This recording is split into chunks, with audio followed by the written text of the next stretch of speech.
जूनला मी एक आदेश पारित केलेले आहे की ते आदेश आहेत हॉटेल्स, रेस्टॉरंट आणि इटरीज यांच्या बाबतीतल्या पाळावयाच्या ज्या गोष्टी आहेत, ज्या स्टँडर्ड्स आहेत, ज्या प्रोसेसेस आहेत, त्या पाळणं बंधनकारक आहे त्यांच्यावरती. तर त्यामध्ये जर बघितलं तर आम्ही ग्राहकांच्या आरोग्य संरक्षणासाठी अन्न व औषध प्रशासनाने एक महत्वाचा निर्णय, एक ऐतिहासिक निर्णय काल घेतलेला आहे आणि ते आदेश मी पारित केलेले आहे. हे काय आदेश आहे तर कंप्लायन्स ह्या इंडस्ट्रीने म्हणजे हॉटेल्स, रेस्टॉरंट, इटरीज हे जे आहेत यांनी करायचे आहेत आणि त्याचं एन्फोर्समेंट आपल्या मशिनरी मार्फत म्हणजे आपली जी यंत्रणा आहे त्यांच्या मार्फत करायचं.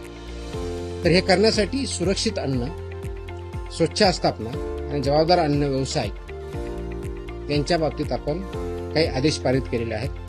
ते सर्वात महत्वाचं म्हणजे काय तर ते जे रेग्युलेशन्स आहेत ते रेग्युलेशन्स इम्प्लिमेंट करणं गरजेचं आहे. ते कोणते रेग्युलेशन्स आहेत तर पहिला आहे रजिस्ट्रेशन, अन्न व सुरक्षा मानके, अन्न व्यवसायाचे परवाने व नोंदणी 2011चे रेग्युलेशन्स आहे.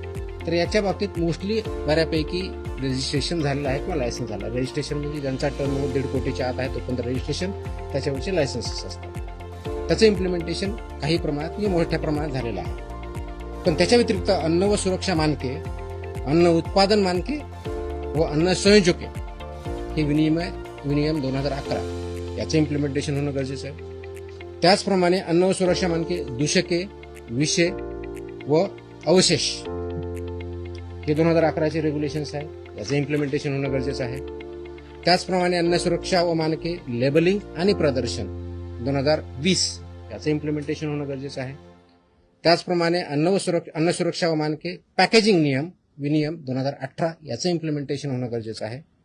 आणि त्याचबरोबर शाळेतल्या मुलांसाठी जे सुरक्षित अन्न व संतुलित आहार नियम 2020 आहेत हे सुद्धा इम्प्लिमेंट होणं गरजेचं आहे.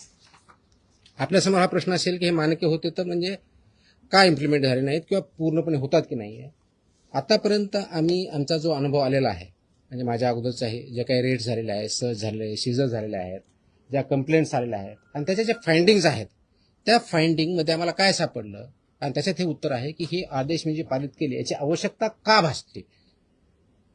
कदाचित इंडियामध्ये आपण फर्स्ट असू, मला माहित नाही बाकीच्या राज्यांनी केलेलं नाही की मोस्टली मला जे आहेत असे आदेश मला बघायला भेटलेले नाही आहेत. कदाचित असेल किंवा दुसऱ्यांनी केले असेल. तर याची आवश्यकता यासाठी पाहिली की ज्या आम्ही राबवलेल्या तपासण्या आहेत, विशेष मोहिमा आहेत, सर्वेक्षण आहेत आणि अंमलबजावणी या कार्यामध्ये आम्हाला गंभीर त्रुटी या आस्थापनामध्ये आढळलेल्या आहे.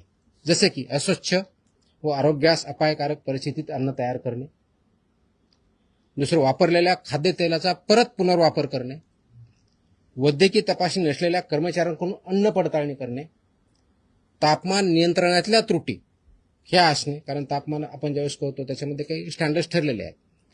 अन्न दर्जाहीन साहित्यामध्ये अन्न पदार्थाचे पॅकेजिंग करणे, ग्राहकांना सुरक्षित पाणी उपलब्ध न करून देणे आणि विविध अन्न सुरक्षा नियमांचे उल्लंघन करणे ह्या मेजर त्रुटी आम्हाला त्याच्यामध्ये आढळल्या. आणि ह्या त्रुटी ह्या ज्या स्टँडर्ड्स आहेत याचं उल्लंघन करणारे आहेत आणि म्हणून परत आपल्याला त्याचे आदेश काढून ते इम्प्लिमेंट करण्याच्या दृष्टिकोनातून हे काल आम्ही 23 जून रोजी हे आदेश पारित केलेले आहेत. ती कॉपी आपल्याला मी आता देईलच, अवेलेबल आहे, आपण देऊया. हे आदेश कुणाकुणाला लागू होणार आहेत हा पुढचा प्रश्न येतो. तर सर्व hotels and restaurant, all without exception, सर्व हॉटेल्स अँड रेस्टॉरंट, उपाहारगृहे व ढाबे, कॅन्टीन्स आणि कॅफेटेरिया, बेकरीज आणि मिठाईवाले शॉप किंवा sweet shops, catering units, food caterers, juice bars, cloud kitchens, dark kitchens, central kitchens, साखळी उपाहारगृहे, ई कॉमर्स आणि ऑनलाईन फूड डिलिव्हरी प्लॅटफॉर्म इत्यादी सर्वांना हे लागू होणारे आदेश आहेत. म्हणजे ज्या ज्या ठिकाणी फूड प्रोसेसिंग होऊन लोकांना खाद्यासाठी पुरवलं जातं त्या सगळ्या इस्टॅब्लिशमेंट याच्यामध्ये येतात. आता याच्यामधल्या मेन तरतुदी काय आहे तर पहिलं तरतूद आहे की परवाना किंवा लायसन्स हे मॅन्डेटरी आहे, ते त्यांनी घ्यावं. त्याच्याशिवाय त्यांना कोणत्याही परिस्थितीत रेस्टॉरंट किंवा हॉटेल हे चालवता येणार नाही. त्याच्या तरतुदी पेनॉल्टीज आहेत, त्या पेनॉल्टी सुद्धा सिव्हिअरली आता इथून पुढे वापरल्या जातील. त्याच्यामध्ये अगदी 10 लाख विदाउट परमिशन एखादे इस्टॅब्लिशमेंट असेल तर 10 लाखापर्यंतचा दंड आहे, परत प्रॉसिक्युशन आहे, ह्या सगळ्या गोष्टीचा आपण वापर करणार आहोत.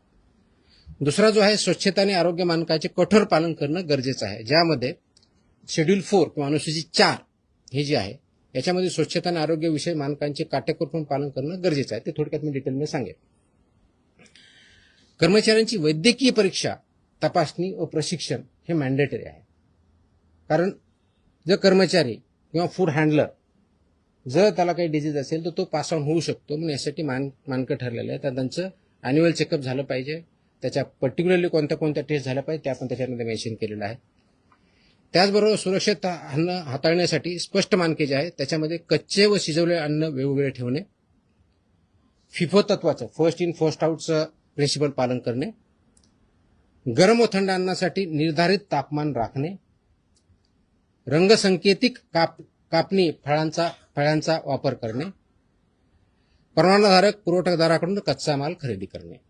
आता याच्यामध्ये की म्हणतो शेतकऱ्यांकडे दिलं तर तुमचा परवानगीधारक कुठं, तर त्याच्यामध्ये जी रिसीट असते त्याला सुद्धा आपण अग्रीमेंट याच्यामध्ये डेफिनेशनमध्ये काउंट केलं आहे. त्याच्यामुळे रिसीट इज, कारण याचा उद्देशच एवढा आहे की तो फूड किंवा रॉ मटेरियल कुठून आलं हे ट्रेस करता आलं पाहिजे, हा त्याच्या पाठीमागचा उद्देश आहे. त्याचबरोबर ग्राहकांसाठी मोफत पिण्यायोग्य पाणी पिण्याचं प्रोव्हाइड करणं, मोफत देणं अपेक्षित आहे.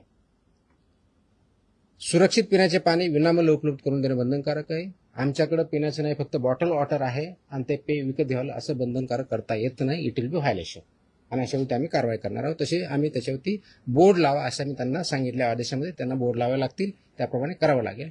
आणि कुणी मागितलं त्यांना सांगावं लागेल की आमच्याकडे पोर्टेबल ड्रिंकेबल वॉटर आहे, ते तुम्ही पिऊ शकता. त्याच्यानंतर त्यांनी डिमांड केली तर त्यांना द्यावं. It's optional, it's not compulsory. त्याच्यामुळे ही पहिली गोष्ट करायची.